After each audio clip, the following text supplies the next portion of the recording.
सार्गा गृहीता परमायुधे प्रसीदा वैष्णवी रूपे नारायणि नमोस्तुते स्वाहा महाचक्रे दंष्टोदकवसुन्दरे वराह रूपिणी शिवे नारायणि नमोस्तुते स्वाहा नृसिंहरूपेण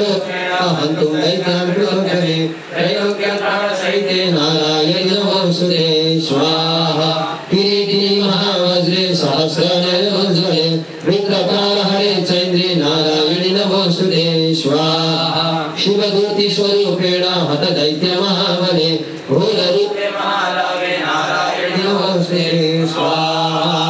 प्रकारवदने शिरोभाला विभूषणे लावण्यमुण्डवदने नारायणि नमोस्तुते स्वाहा लक्ष्मी लक्ष्मी महाविद्ये श्रद्धे पुष्टीश्वरे ध्रुवे महारात्रि महाविद्ये नारायणि नमोस्तुते स्वाहा मेधे सरस्वती वरे भूते वाग्वितामसि नियते त्वं प्रसीदेशे नारायणि नमोस्तुते स्वाहा सर्वस्वरूपे सर्वेशे सर्वशक्ति समन्विते भयभ्यस्त्राहिनो देवी दुर्गे देवी नमोस्तुते स्वाहा एतत्ते वदनं सौम्यं लोचनत्रयभूषितं कान्धनं सर्वैर्दिव्या कात्यायनि नमोस्तुते स्वाहा ज्वालाकरालमध्निग्रामशेषासुरसूदनं त्रिशूलं पातु लोहिते भद्रकाली नमोस्तुते स्वाहा